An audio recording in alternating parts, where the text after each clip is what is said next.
prier encore le Seigneur.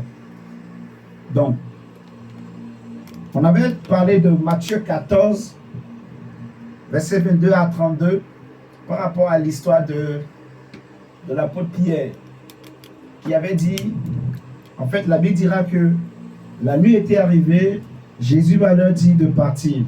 Et les disciples étaient partis. Et après lui, il est resté là. Il va prier, prier, prier. À un moment donné, il va se décider d'aller rejoindre les disciples. Mais il n'est pas monté dans une barque. Il a marché sur l'eau. Et quand il s'approchait des disciples, en le voyant de loin, ils ont eu peur. Ils se sont dit que c'est un fantôme. Et dans leur panique, Jésus va leur dire, ne craignez pas, c'est moi. Alors Pierre va dire, Seigneur, si c'est toi, ordonne que je vienne. Jésus va lui dire, viens. Pierre s'est mis à marcher sur l'eau. Mais la Bible dira que, à un moment donné, au début, il avait les yeux fixés sur Jésus. Mais à un moment donné, il a regardé l'eau. Il est pêcheur, Pierre. C'est son métier. Il sait bien nager. Mais en regardant l'eau, on ne sait pas ce qui s'est passé. Il a eu peur, il a paniqué et il a commencé par s'enfoncer. Je me demande où est passée cette capacité qu'il avait de pouvoir nager. Il a perdu toute capacité à cet instant-là. Il a compris que j'étais en train de me noyer. Pourtant, il est pêcheur de métier. Donc, Jésus va lui dire, la Bible dira plutôt que Jésus est venu, il va le prendre. Et le Seigneur va lui dire après, pourquoi as-tu douté? Pourquoi as-tu eu peur? Amen. Et nous allons comprendre quelque chose. Prenons Genèse chapitre 2. Nous allons voir quelque chose par rapport à l'être humain. Genèse chapitre 2 nous dit au verset 15 à 17. Genèse 2, verset 15 à 17. Nous parlons toujours des détails, des limites. Donc, Genèse 2, verset 15 à 17. On va parler maintenant d'Adam.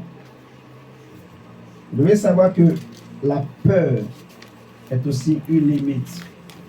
Amen. La peur. Tout être humain, c'est un sentiment que les hommes ont, la peur. Vous comprenez ce que je dis? Moi, personnellement, qui vous parle, je sais de quoi je parle. J'ai vécu. Ce n'est pas les petites peurs que vous avez. Moi, je ne sais pas si on peut dire l'incarnation même de la peur. J'ai vécu la peur. J'avais peur même de sortir dehors. J'avais tellement peur. La peur. Ah là là là là. J'ai connu la peur.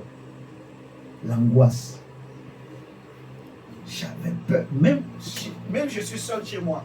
Mais je ne suis pas tranquille. J'entendais des choses. Parfois, chasse d'eau là, ça se tire tout seul. Donc, j'étais paniqué. La peur. C'est pas une bonne chose. Mais aujourd'hui, le Seigneur m'a libéré de tout ça. Et je comprends que c'est pour que je puisse aussi en parler, enseigner aux autres. Amen. Pour que le Seigneur, que les gens comprennent en fait que la peur c'est une limite. Ça limite beaucoup l'être humain. Amen. On avait dit le mardi que d'après 2 Corinthiens 5, Paul disait que ce corps est un vêtement, c'est aussi une habitation. On est d'accord. Et ce corps nous limite. Ce corps-là nous limite. Il y a des choses que si on avait un autre habit, un autre vêtement, on allait pouvoir faire. Je vais donner un exemple pratique de la vie de tous les jours. Il y a certains milieux que si tu portes un vêtement déchiré, des chaussures déchirées, on ne va pas te laisser rentrer. Vous êtes d'accord avec moi? Mais si tu t'habilles bien, costume, cravate, belle robe, bien coiffée, tu mets des lunettes, tu fais bien, tu te limites bien, tu souris un peu, tu prends une petite mallette et tu marches. Même le gardien, il n'osera pas te dire, monsieur, qui cherchez-vous? Parce que ton apparence ouvre les portes. Vous voyez, ton vêtement ouvre les portes. Dans Genèse 2, versets 15 à 17, la Bible dit que l'Éternel Dieu prit l'homme et le plaça dans le jardin d'Éden pour le cultiver, pour le garder. L'Éternel Dieu donna cet ordre à l'homme: tu pourras manger de tous les arbres du jardin. De tous les arbres du jardin. Tous les arbres du jardin, tu peux manger. Waouh! Donc, Dieu n'avait placé aucune limite sur Adam. Suivez-moi très bien. Dieu dit, tu pourras manger de tous les arbres du jardin. Aucune limite. Aucune limite. Dieu n'avait placé sur Adam aucune limite. Vous êtes là avec moi? Amen. Ok. Dieu dit, tu pourras manger de tous les arbres du jardin. Mais, le verset 17, tu ne mangeras pas de l'arbre de la connaissance du bien et du mal, car le jour où tu en mangeras, tu mourras. La seule limite que Dieu avait imposée à l'homme, c'est de ne pas manger le fruit de l'arbre de la connaissance du bien et du mal. À part cette limite, aucune limite. Dieu n'avait imposé à l'homme aucune limite. Tu peux aller partout où tu veux. Tu peux faire tout ce que tu veux. Tu peux manger tous les fruits des arbres du jardin, mais sauf le fruit de l'arbre de la connaissance du bien et du mal. Et Dieu lui dit, car le jour où tu en mangeras, tu mourras. Tu mourras. Amen. Amen.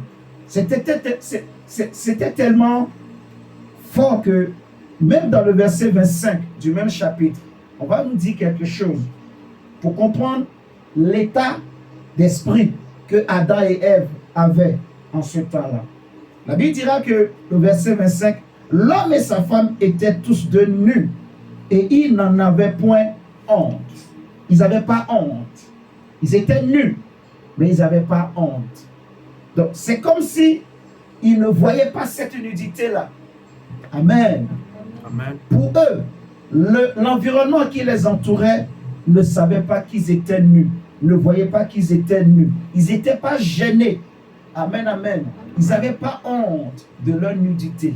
Amen. Amen. Cela montre en fait un état d'esprit de quelqu'un qui est fort. Amen, amen. J'irai encore loin. Je dirais que, en réalité, Adam et Ève n'avaient pas honte de cette nudité parce qu'ils avaient un autre habit qui faisait que la nudité là n'était pas une raison de honte. Vous voyez ce que je suis en train de dire? Il n'y avait aucune limite que Dieu avait placée sur eux. Vous pouvez faire tout ce que vous voulez, sauf ne touchez pas au fruit de l'arbre de la connaissance du bien et du mal. Adam et Ève connaissaient le bien, puisqu'ils connaissaient Dieu. Amen. Amen. Ils connaissaient très bien le bien. Mais le jour où Adam et Ève vont manger ce fruit, dans Genèse 3, on nous dira ceci. Le verset 6, Genèse 3. Ils n'avaient pas honte. Mais le verset 6 nous dit, Genèse 3, que la femme vit que l'arbre était bon à manger et agréable à la vue, et qu'il était précieux pour ouvrir l'intelligence. Elle prit de son fruit et en mangea. Elle en donna aussi à son mari qui était auprès d'elle, et il en mangea. Amen, amen. Amen. Elle a pris le fruit, Ève, elle a mangé. Le fruit que Dieu leur a interdit de toucher. Dieu n'avait placé aucune limite sur Adam et Ève, sauf de ne pas toucher ou de ne pas manger le fruit de l'arbre de la connaissance du bien et du mal. C'était la seule limite. Mais la limite que Dieu leur a imposée, il le savait. Il savait très bien que on n'avait pas de limite. Il n'y avait qu'une seule limite. Je crois que si c'était beaucoup de limites, on pourrait dire que c'est beaucoup. On oublie. Vous me suivez ce soir? On pourrait penser que c'est beaucoup de choses. Comment Dieu peut imposer autant de limites à l'homme, à Adam et Ève? Il peut oublier. Amen. C'est comme les 10 commandements. où c'est comme la loi de Moïse. Il y a tellement de lois. Il y en a plus de 600 dans la loi de Moïse. Donc parfois on peut oublier une loi. Mais les Juifs sont tellement forts qu'ils n'oublient même pas. Il y en a qui pratiquent toute la loi. Mais malgré ça quand même, ils ne sont pas justes devant Dieu. Amen. Amen. Mais Dieu n'a imposé aucune loi à Adam et Ève, aucune limite, sauf ne touchez pas ça. Donc normalement, ce n'est pas quelque chose qu'on peut oublier. On est d'accord. Parce que ce n'est pas beaucoup, c'est une seule chose. Ne touche pas à ça, c'est tout. Tu peux faire tout, mais si jamais tu fais ça, tu vas mourir. Amen. Amen. Ça veut dire que déjà en ce temps, Adam et Ève ne pouvaient pas mourir. Parce que quand je dis, ils étaient libres, ils n'étaient pas limités, y compris aussi la mort. Ils ne pouvaient pas mourir. Vous comprenez ça? La mort n'était pas une limite pour Adam et Ève. La mort ne pouvait pas les toucher. Sauf s'ils mangent le fruit là. La Bible dit, le jour où ils ont mangé, la femme a pris, elle a mangé. Elle a donné à son mari, lui aussi, il a mangé. Le verset, la suite nous dit que, verset 7, les yeux de l'un et de l'autre s'ouvrirent, ils connurent qu'ils étaient nus. Et ayant cousu des feuilles de figuier, ils s'enfuirent des ceintures. Alors ils entendirent la voix de l'Éternel Dieu qui parcourait le jardin vers le soir. Et l'homme et sa femme se cachaient loin de la face de l'Éternel Dieu, au milieu des arbres du jardin. Mais l'Éternel Dieu appela l'homme et lui dit, où es-tu? Il répondit, j'ai entendu ta voix dans le jardin et j'ai eu peur, parce que je suis nu, je me suis caché. Donc, pourquoi Adam a eu peur? Parce qu'il était nu. Alléluia. Amen. Je répète, pourquoi Adam a eu peur? Il a dit, parce que je suis nu. Donc, pourquoi l'homme peut avoir peur? C'est parce qu'il est nu. Vous comprenez le raisonnement, la logique, hein? Hein? Qu'est-ce qui a fait que Adam et Ève ont eu peur? Ou plutôt, je dirais, pourquoi Adam et Ève se sont cachés? Ils se sont cachés parce qu'ils ont eu peur. Ok? Et pourquoi ils ont eu peur? Adam a dit, j'ai eu peur. Pourquoi? Parce que je suis nu. Mais au commencement, Genèse 2, 25 dit qu'il était nu, mais il n'avait pas honte. Dans une autre traduction, on dira que c'est comme s'il ne voyait pas ça, en fait, sa nudité. Ça ne lui disait rien. Il n'avait pas honte. Il n'avait pas peur de ça. Vous voyez ce que je suis en train de dire? Amen. Mais quand ils ont mangé le fruit là, la première chose que ce fruit a créé, je dirais que, parce que le Seigneur dit, si tu manges, tu vas mourir. Donc la présence de la mort dans la vie d'Adam, la première des choses que cela a créé, la première manifestation, c'est la peur. Vous voyez? Donc la peur, c'est le signe de la nudité en fait. Quelqu'un qui a peur, qui a peur, qui a peur, ça veut dire qu'il est nu. Mais c'est de quelle nudité on veut parler en fait? Ça nous rappelle, ou ça nous ramène dans 2 Corinthiens 5 qu'on a pris. L'apôtre Paul dira que ce corps est comme un vêtement. Vous voyez? Il va dire que nous ne voulons pas être nus en quittant ce corps. Mais nous voulons que ce corps-là soit revêtu par le corps céleste afin que la vie, afin que la mort plutôt soit engloutie par la vie. Amen, amen. Amen. Parce que être nu là, c'est l'image. En fait, quand quelqu'un est nu, c'est la peur. La Bible dira que, prenons 1 Jean chapitre 5. On comprend en fait que Adam, qui n'avait pas peur de Dieu, qui n'avait pas peur du lion, qui n'avait pas peur du chien, il n'avait peur de rien, mais subitement, il a commencé par avoir peur. Il a commencé par se cacher. Pourquoi? Parce qu'il dit, je suis nu. Je suis nu. Je suis nu. Oui. Mais est-ce que c'est la nudité physique là, en fait? Dans 1 Jean chapitre 5, 1 Jean,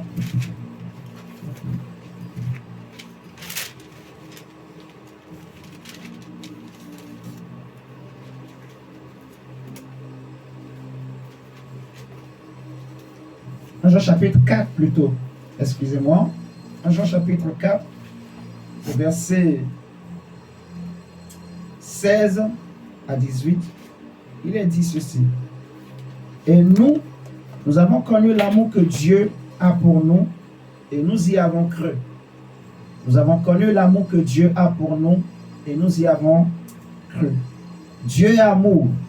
Et celui qui demeure dans l'amour demeure en Dieu et Dieu demeure en lui. Amen, amen. Amen. Celui qui demeure dans l'amour demeure en Dieu et Dieu demeure en lui. Tel il est, tel nous sommes aussi dans ce monde. C'est en cela que l'amour est parfait en nous, afin que nous ayons de l'assurance au jour du jugement. La crainte n'est pas dans l'amour. La crainte qui est aussi, en fait, qu'on appelle aussi la peur. La peur n'est pas dans l'amour. On dit, mais l'amour parfait bannit la peur. Bannit la crainte, ce qui veut dire bannir la peur. L'amour parfait. Car la crainte suppose un châtiment. La crainte suppose un châtiment. Et celui qui craint n'est pas parfait dans l'amour. Amen, amen. Amen. Donc, on dit l'amour couvre une multitude de fautes. Amen, amen. Amen. L'amour couvre une multitude de fautes. Et j'aimerais dire à chacun de nous ce soir, normalement en Christ, tu n'es pas un être humain nu. Amen. Amen. Tu n'as pas seulement cette enveloppe physique, charnelle. Tu as une autre enveloppe qui est Christ, qui est l'amour de Dieu, manifesté pour toi et moi en Jésus. Amen. Amen. La Bible dira que nous tous qui avons été baptisés en Christ, nous avons revêtu Christ. Christ. Amen. Et cet amour-là chasse toute peur, toute crainte. Parce que aussi longtemps que je n'ai pas ce revêtement-là, que je ne me sens pas moi-même couvert, en fait. Pourquoi j'ai peur? C'est parce que je ne me sens pas en sécurité. Amen. Vous Amen. comprenez ça? Pour traduire ça terre à terre, ce que Adam veut dire à Dieu, je ne me sens pas en sécurité. Je suis nu là, c'est que je ne suis pas en sécurité. Donc, j'ai peur parce que je ne me sens pas en sécurité. Pourquoi j'ai peur, par exemple, de donner l'argent, comme on a parlé hier, de la cupidité? Salomon dit, tel qui donne beaucoup, mais il devient riche. Mais il y en a qui amassent beaucoup, mais il devient pauvre. Vous voyez? Pourquoi quelqu'un, il a peur de donner? Parce qu'il a peur de manquer, comme j'expliquais hier. Il a peur de manquer. Donc pourquoi il a peur de manquer? Il veut être en sécurité. Il se dit que si j'ai beaucoup d'argent, je suis en sécurité. Si jamais il y a un problème, j'ai l'argent. Mais imagine que je n'ai pas de l'argent et que j'ai un problème. Comment je vais faire? C'est ce qui pousse les hommes à garder. Il ne veut pas donner. Vous voyez ce que je dis? Même pour soutenir l'œuvre de Dieu, il ne veut pas donner beaucoup. Il peut donner beaucoup, mais il préfère donner un peu seulement. Amen, amen. Amen. Pourquoi? C'est le manque de sécurité. Quelqu'un ne se sent pas en sécurité. Or, si tu ne te sens pas en sécurité, le monde nous a appris. Aujourd'hui, il y a des sociétés de sécurité, des agents de sécurité. Amen. Le Amen. pays qui a la meilleure armée, c'est ce pays qui se sent en sécurité. Beaucoup de pays aujourd'hui veulent avoir la bombe atomique comme force de dissuasion. On a compris, si tu as la bombe atomique, les gens vont te respecter. Les gens n'oseront pas te provoquer. C'est pour ça que beaucoup de pays se battent. Ils veulent avoir la bombe atomique. Vous comprenez? Il y en a un quelque part, je ne vais pas citer le nom. Tout le monde dit que c'est un fou. Mais il a la bombe. Il peut faire tout ce qu'il veut. Les gens vont crier États-Unis, la France, tout le monde va crier. Mais on sait qu'il a la bombe. C'est un fou. Si vous le provoquez là, on sait qu'il a la chose. Il a la bombe. Amen. Et c'est comme ça en fait. Vous voyez? Et parce que lui aussi, il sait qu'il a la bombe. Il sait qu'il a cette chose-là. Il fait ce qu'il veut.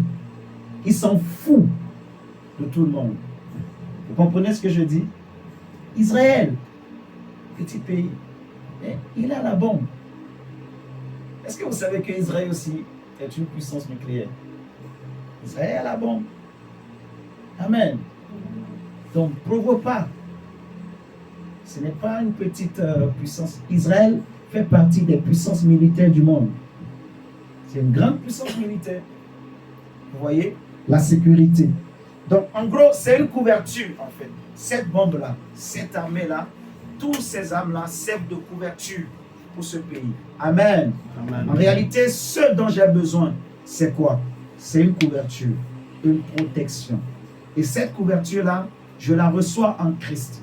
C'est Christ qui est ma couverture. C'est l'amour que Dieu me donne au travers du Christ par le Saint-Esprit qui me couvre. Amen, amen. Amen. Alors le problème est simple. Aussi longtemps que cet amour-là n'est pas inondé dans mon cœur, j'aurai toujours peur. Vous voyez ce que je dis? Mais quand mon esprit va bien comprendre ces choses, c'est fait. Amen. Amen. On va prendre un texte et on va prier le Seigneur. Prenons Galates.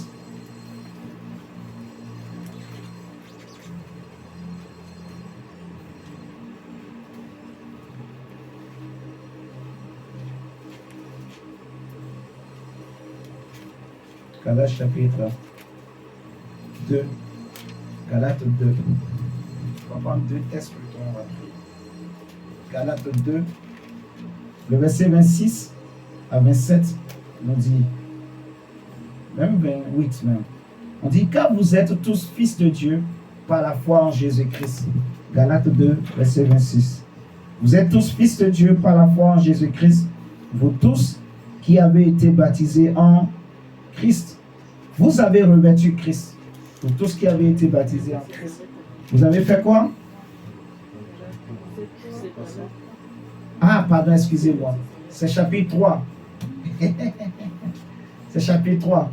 Excusez-moi.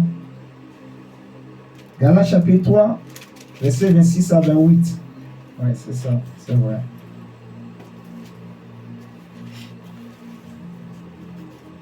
Ça veut dire que vous suivez bien.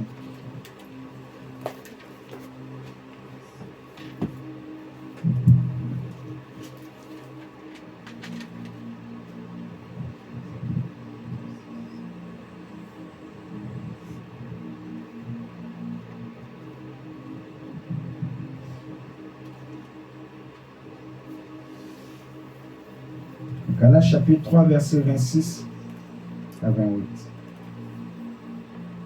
Il est dit, car vous êtes tous fils de Dieu par la foi en Jésus-Christ. Amen.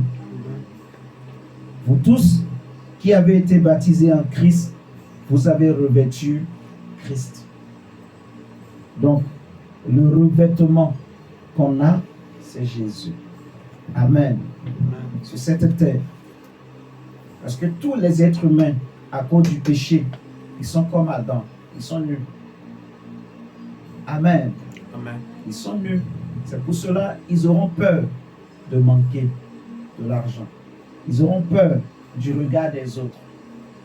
Vous voyez ce que je dis? Jésus dit, en fait, ne vous inquiétez pas, par exemple, de ce que vous allez manger ou de quoi vous allez vous vêtir. Parce que c'est les païens qui s'inquiètent de ça. Amen. Amen. Ce que je vais manger, bon, j'ai peur de manquer d'argent, en fait. Vous voyez? De quoi je vais me vêtir, ça veut dire que j'ai peur du regard des autres. Vous voyez?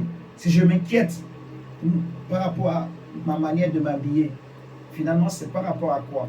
C'est par rapport au regard des autres. On n'est pas d'accord? Qui n'est pas d'accord avec ce que je dis?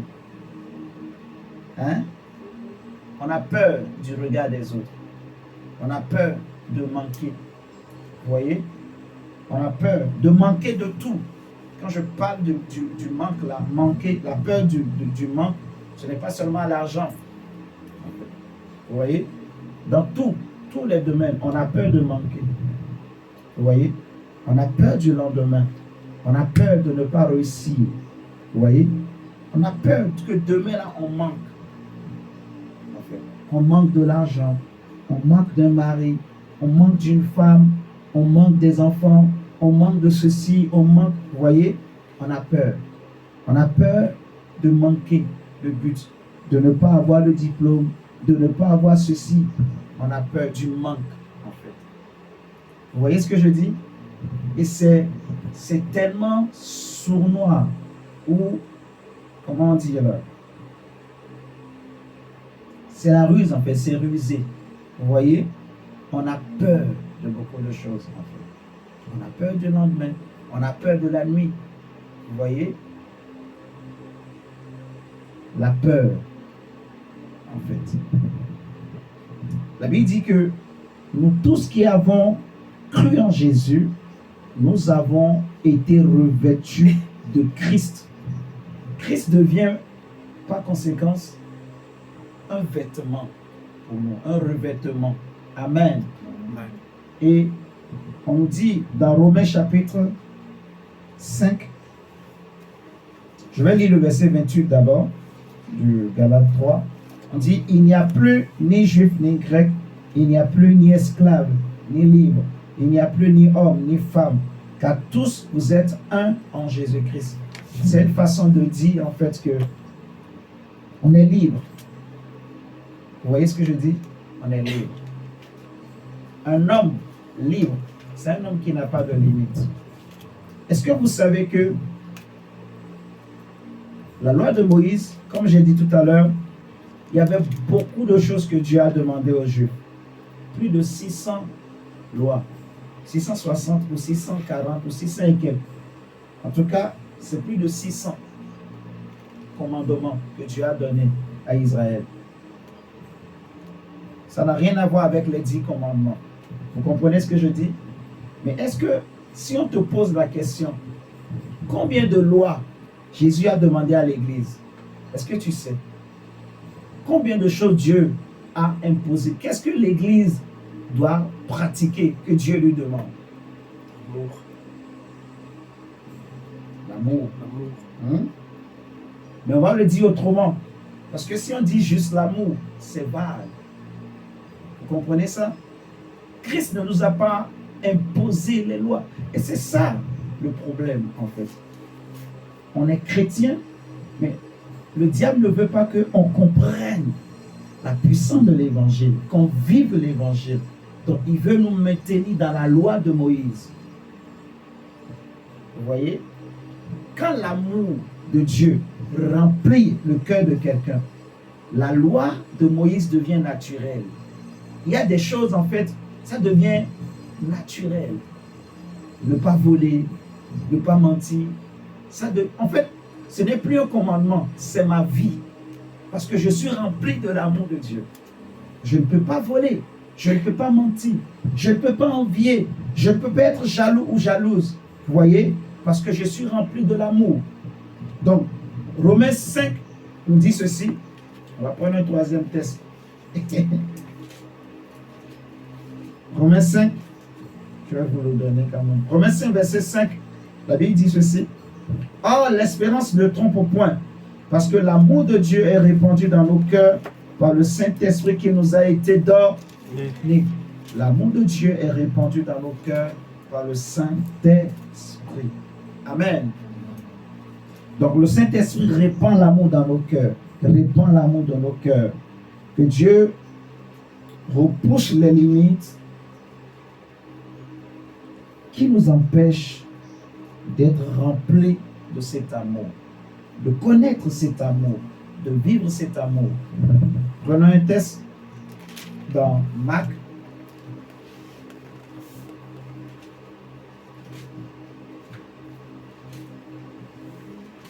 Un jour, un chef religieux va poser la question à Jésus. Quel est le plus grand commandement? Le seul commandement que le Seigneur a donné à son Église. Le seul commandement. Il va le dire même dans Jean encore.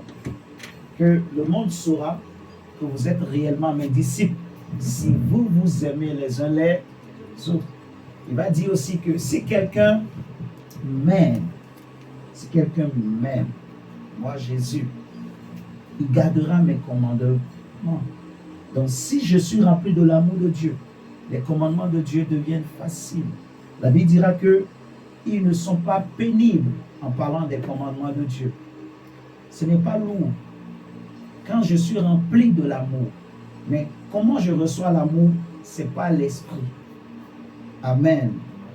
C'est par la grâce de Dieu au travers du Saint-Esprit. Donc il faut prier le Seigneur pour que tout ce qui nous empêche d'être inondés de cet amour-là, que ça parte. Vous voyez? Regardez cette histoire dans Marc chapitre 12. Marc 12, verset 28 à 31. La Bible dit, un des scribes qui les avait entendus discuter, sachant que Jésus avait bien répondu aux Sadducéens, s'approcha et lui demanda, quel est le premier de tous les commandements? Jésus répondit, voici le premier. Écoute Israël, le Seigneur, notre Dieu, est l'unique Seigneur. Verset 30. Il dit, et tu aimeras le Seigneur ton Dieu de tout ton cœur, de toute ton âme, de toute ta pensée et de toute ta force. Voici le second. Tu aimeras ton prochain comme toi-même. Il n'y a pas d'autre commandement plus grand que cela. C'est Jésus qui dit. Il va résumer tous les 600 et quelques commandements que Dieu avait donnés à Moïse en 2 commandements. 2 commandements. Finalement, en fait, on peut même dire un seul commandement. Parce que les 2 sont équivalents. Vous voyez ce que je dis? Le deuxième est une déduction, est une conséquence du premier. Vous voyez? Aimer Dieu de tout son cœur, de toute son âme, de toute sa force, de toute sa pensée. Automatiquement, j'aimerai mon prochain aussi comme moi-même. Parce que le deuxième, c'est ce que ça dit. Vous voyez? Le premier, c'est par rapport à Dieu. Et le deuxième, c'est par rapport à mon prochain. Comment je vais marcher par rapport à mon prochain? Comment je vais vivre par rapport à l'autre? Le premier, c'est comment je vis par rapport à Dieu. C'est tout ce que Dieu nous demande. Mais dans ces 2-là, il y a tous les autres. Jésus dit, il n'y a pas de plus grand commandement que ceux-là. Et ces 2-là résument tous les autres commandements. Les 600 et quelques lois. Donc, la loi que Dieu nous donne, c'est l'amour. L'amour bannit la peur. L'amour bannit la crainte. Et moi, pour ma petite expérience, comme je vous disais, je vivais dans la peur, le doute. Je ne connaissais pas ces choses. Mais quand le Seigneur m'a pris et il a commencé par m'enseigner, j'ai réalisé l'amour de Dieu au travers de Romains 5. Quand la parole de Dieu dit, en fait, que Dieu prouve son amour pour nous, en ce que lorsque nous étions encore des pécheurs, Christ est venu mourir pour nous. Vous voyez ce que je dis? Et Ésaïe 53 dira que qui a cru au bras de l'Éternel, qui a cru, qui a reconnu le bras de l'Éternel, qui s'est élevé comme une faible plante. Personne n'a cru. La Bible dit que le châtiment qui nous donne la paix était tombé sur lui. Et c'est par ces meurtrissures que nous avons été guéris. Ça ne s'arrête pas là. C'est là maintenant on commence par détailler. Qu'est-ce que cela veut dire, en fait? C'est pour dire que la mort de Christ, l'œuvre de la croix, est une œuvre parfaite. Amen. Dieu ne veut pas que je vive dans la peur, que je vive avec des limites, ou que tu vives avec des limites. Il faut savoir que aussi longtemps que je veux vivre en dehors de l'Esprit de Dieu, en dehors de l'œuvre de la croix, je serai toujours limité par le corps. Parce que je suis toujours dans ce corps. Amen. Je suis dans ce corps. Si je veux donc dominer ce corps, vivre comme un homme qui n'a pas de limite, je dois accepter de revêtir Christ. Donc d'accepter ce que Jésus dit. Alléluia. Amen. Marchez par l'Esprit. Marchez avec le Saint-Esprit. Il nous reste 5 minutes. Nous allons prier le Seigneur. J'aimerais que tu pries. On a dit que Adam et Ève, Dieu ne leur avait imposé aucune limite. Aucune limite. Donc, je vais réaliser, tu vas réaliser toi-même. Là où tu es, Dieu ne t'impose aucune limite. Dieu ne m'impose aucune limite. Amen, amen. Amen. Aucune limite. Donc, imagine maintenant que ta vie est libre. Ton avenir est libre. Aucune limite. Aucune limite. Et personne ne peut rien contre toi. C'est ce que ça veut dire en fait. Aucune limite. David dira jusqu'à dire que peuvent me faire les hommes. Romain 8 dira que si l'Éternel est avec nous, si Dieu est avec nous, qui sera contre nous. Amen, amen. Amen. Donc, Dieu ne m'a imposé aucune limite. La seule chose que le Saint-Esprit me demande, c'est d'aimer. Amen. Amen. Aimer Dieu. Aimer Jésus. Aimer la parole. Amen. Amen. Parce que Jésus, c'est la parole. Aimer les choses de l'Esprit de Dieu. Demain, nous allons voir ces choses-là qu'il faut aimer. Par la grâce de Dieu. On va en parler pour qu'on comprenne. On va travailler ça, cultiver ça. Mais j'aimerais que maintenant tu pries le Seigneur. Pour dire, Seigneur, je ne vois aucune limite. La seule chose que tu me demandes, c'est d'aimer Dieu, d'aimer la parole, d'aimer la prière. Amen, amen. Et toi-même, tu vas prophétiser sur ta vie. Pour dire, Seigneur, ce soir, les limites tombent de ma vie. Toute limite est repoussée. Toute limite. Je ne suis plus limité. Je refuse, Seigneur, toute limite. Je ne veux pas voir une limite. Si tu connaissais quelque chose qui te limitait dans ta propre vie, s'il y a un événement, une situation, quelque chose, regarde bien. Et regarde aussi la parole, ce qu'on vient de voir. Dieu ne met devant toi aucune limite. Si Adam n'avait pas mangé le fruit là, il n'allait pas être limité. Et nous allons aussi prier le Seigneur. Tout ce qu'on a pu manger et qui a peut-être apporté quelque chose dans nos vies, que le Seigneur enlève. Que le Seigneur enlève. Dis, Seigneur, donne-moi un état d'esprit saint, un état d'esprit pur, un état d'esprit pur. Blanchis mon esprit, purifie mon esprit par ton sang. Répands ton amour dans mon cœur ce soir. Saint-Esprit, répands ton amour en moi au nom de Jésus. Élevons la voix et prions le Seigneur. Seigneur, tu répands ton amour, Seigneur, dans mon cœur. Répands ton amour éternel de toi, Seigneur.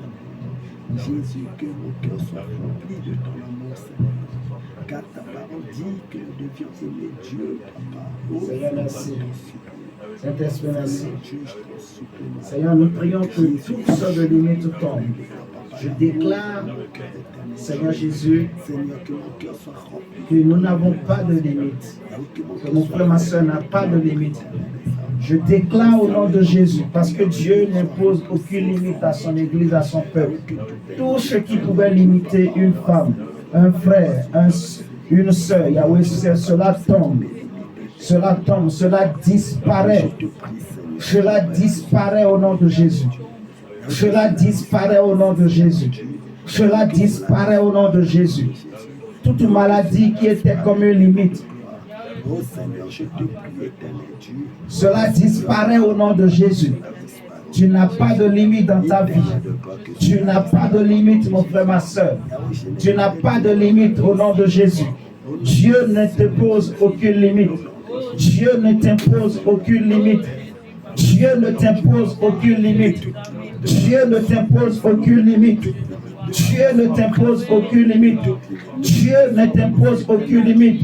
Dieu ne t'impose aucune limite. Prie le Seigneur, que l'amour de Dieu se répande dans ton cœur. Que le Saint-Esprit répand l'amour. Que le Saint-Esprit remplit ton cœur de l'amour.